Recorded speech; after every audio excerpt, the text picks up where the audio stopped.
ready, Shota.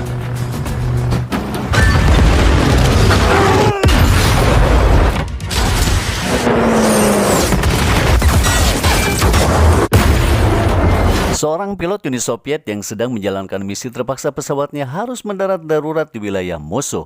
Sang pilot pun harus segera menyelamatkan diri dari perburuan tentara Jerman dan bertahan hidup dalam cuaca yang sangat ekstrim. Namun apa yang terjadi jika ia dihadapkan pada situasi yang sangat sulit? Apakah dia akan menyerah atau terus berjuang untuk sampai dan selamat ke pangkalan militer Moskow? Film yang akan saya ceritakan ini adalah berjudul The Violet, A Battle for Survival. Film berdasarkan kisah nyata dan dirilis pada tahun 2021. Semoga kalian semua terhibur dan langsung saja kita masuk ke alur ceritanya. Film ini menceritakan seorang pria bernama Nikolai Komlev, yaitu seorang pilot pesawat tempur Soviet yang sedang mendapat tugas untuk menghancurkan konvoi tank baja pasukan Jerman yang akan merebut kota Moskow. Nikolai pun terbang bersama rekannya untuk menjalankan misi tersebut, dan setelah terbang sekian lama di udara, Nikolai menemukan target dan tanpa berpikir lama-lama ia pun langsung menukik menyerang targetnya dengan amunisi yang ia miliki, dan akhirnya konvoi tank baja Jerman pun hancur dan dibuatnya kalang kabut.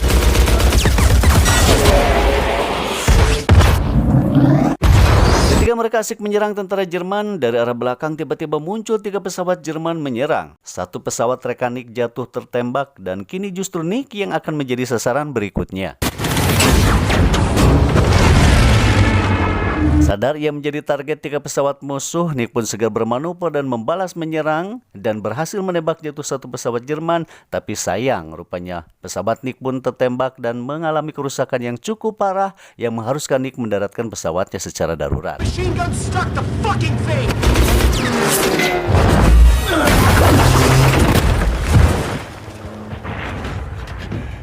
Rupanya pendaratan Nick diketahui pasukan darat Jerman dan langsung diserang dengan artileri. Rekan Nick membalas serangan tersebut, namun dikarenakan pertempuran tersebut tidak seimbang, Nick pun terjatuh pingsan terkena percikan hantaman artileri. Watch out! Incoming! Melihat Nick terkapar tak sadarkan diri, lalu rekannya segera menyeret dan membopong Nick meninggalkan tempat tersebut dan sampailah di sebuah sungai. Lalu rekannya menghanyutkan Nick di atas bongkahan es ke tengah sungai. Dan ia berusaha menahan serangan tentara Jerman, tapi naas ia pun gugur tertembak. Fire! Quickly, come on, come on! Nikolai pun hanyut di atas bongkahan es terbawa arus sungai, dan di saat ia sadarkan diri, ternyata keberadaannya diketahui 2 tentara Jerman yang kebetulan lewat di daerah itu. Nick pun segera menyeberang ke tepi sungai dan berusaha lari ke dalam hutan untuk menyelamatkan diri, dan ia pun berhasil selamat meski kakinya luka cukup parah terkena tembakan tentara Jerman. Dalam keadaan luka cukup parah, Nick terus berlari di dalam hutan dengan seluruh tenaga yang tersisa hingga ia merasa sudah aman. Ia pun berhenti untuk beristirahat dan memeriksa luka di kakinya. We'll report it to the Oberlieutenant. Hari pun sudah mulai sore, malam pun akan segera tiba. Ia memutuskan untuk bermalam di tempat tersebut. Lalu ia membuat perapian untuk menghangatkan tubuhnya dari cuaca dingin yang sangat ekstrim dan ia pun tertidur lelap. Keesokan harinya, pagi pun tiba, cahaya mentari mulai menyinari bumi. Nikolai pun terbangun dan segera meninggalkan tempat tersebut. Baru beberapa langkah ia berjalan, tiba-tiba ada sekawanan serigala yang sedang lapar yang menghadangnya.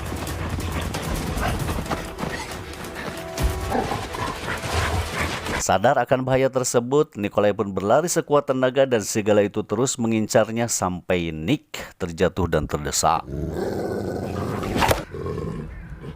Dan ketika serigala itu akan menerkam, tiba-tiba saja ada suara tembakan, dan rupanya tak jauh dari tempat itu ada segerombolan tentara Nazi yang sedang patroli dan rupanya sedang diserang pesawat tempur tentara sekutu. Dikarenakan kaget, serigala-serigala itu pun pergi dan kabur ketakutan.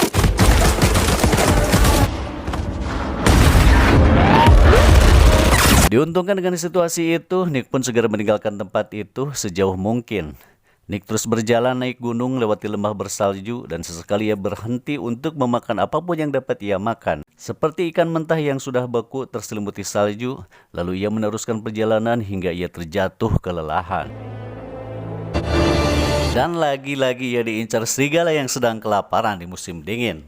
Nikolai yang sudah tidak sanggup berlari terus merangkak menghindar dari kejaran serigala tersebut. Hingga pada akhirnya ia terperosok ke dalam sebuah lubang dan tangannya terluka terkena kayu dan tak sadarkan diri.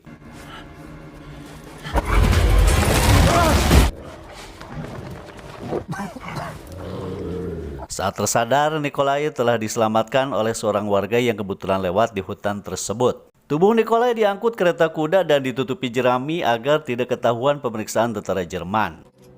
Go on.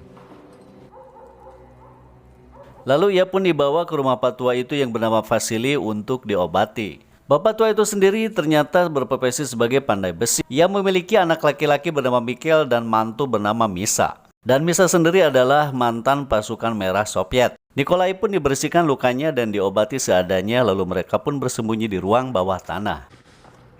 Go on. Is he going back? Tidak lama kemudian tiba-tiba datanglah sekelompok pasukan Jerman mendatangi Vasily. Lalu mereka pun mengintegrasi Vasily, akan tetapi Vasily tidak mengakuinya. Mereka mencurigai Vasily dikarenakan mantunya adalah mantan pasukan merah Soviet. You may go. War. Salah satu tentara Jerman berkeliling memeriksa seluruh sudut ruangan dan dia menemukan lap bekas membersihkan luka dan sebuah cawan. Lalu mereka pun menggeledah rumah Vasily dan menemukan ruang bawah tanah. Untungnya Nikolai pun sudah terlebih dahulu dibawa kabur oleh Mikhail dan Misa ke dalam hutan. They're also against the wall. Tentara Jerman pun murka lalu membakar rumah keluarga Vasily dan membunuhnya. They were right under our noses. Pagi harinya tentara Jerman memburu Nikolai dengan cara melihat jejak langkah kaki di atas salju. Sementara itu Mikhail dan Misa dengan susah payah terus menyeret Nikolai. Tiba-tiba badai salju pun datang menerjang dan beruntungnya menghapus jejak mereka. Pasukan Jerman pun kehilangan jejak dan mereka berpencar mencari jejak Nikolai. You, 50 meters to the left. It's like the goddamn apocalypse! Mikhail dan Misa meninggalkan Nikolai untuk sementara waktu, yaitu untuk memeriksa dan mencari jalan yang aman yang akan mereka lalui. Sementara Nikolai ditinggal sendiri, tubuhnya sudah mulai ditutupi salju, ditemukan salah satu pasukan Jerman. Saat tentara Jerman mendekati Nikolai, dengan cepat Nick menembaknya dengan pistol yang selalu ada di genggaman tangannya. Dan tentara Jerman pun mati.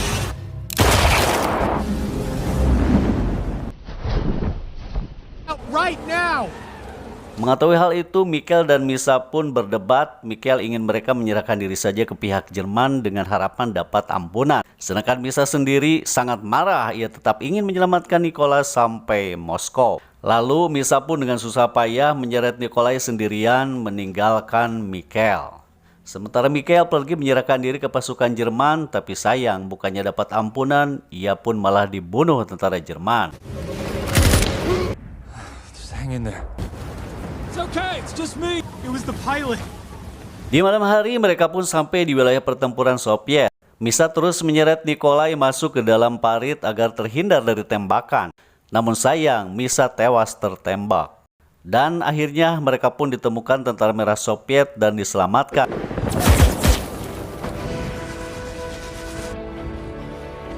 Let's crawl on our way, Sarge. Singkat cerita, Nikolai pun dibawa ke rumah sakit militer Moskow dan Nikolai pun dirawat selama beberapa hari.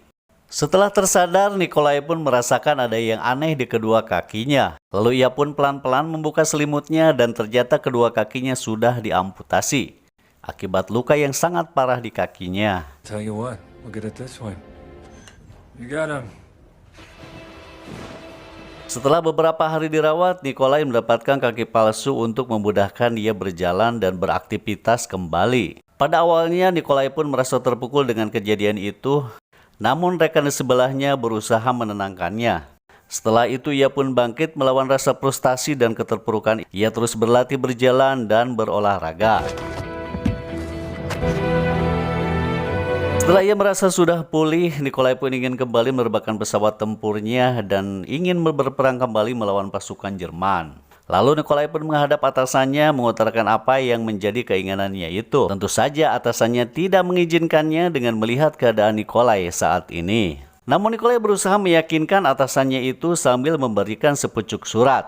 Surat itu ternyata dari Misa yang tidak lain adalah anak daripada komandannya itu. How are you going to fly? Live on.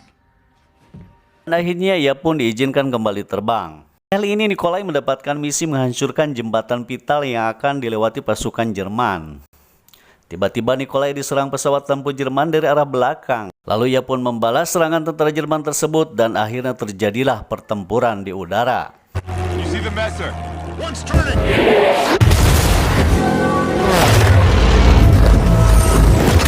Dikarenakan hampir kehabisan amunisi, Nikolai pun segera bermanuver terbang di ketinggian hingga menembus awan untuk mengelabui musuhnya. Setelah jembatan yang menjadi targetnya terlihat, Nikolai pun segera menukik terbang di kerendahan mendekati jembatan itu. Ternyata masih saja ada satu pesawat Jerman yang tersisa terus membuntuti Nikolai. There's nobody here.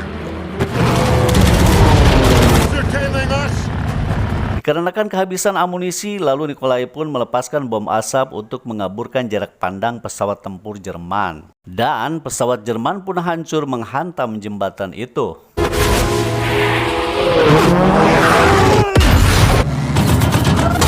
Setelah selesai menjalankan misi, Nikolai pun pulang dengan kemenangan. Sesampainya di pangkalan militer, Nikolai pun disambut rekannya dengan penuh haru, bangga, dan hormat. Dan film pun selesai. Dan itu adalah misi terakhir Nikolai. Setelah itu Nikolai pun pensiun dan hidup bahagia bersama Olga, istri yang sangat ia cintai.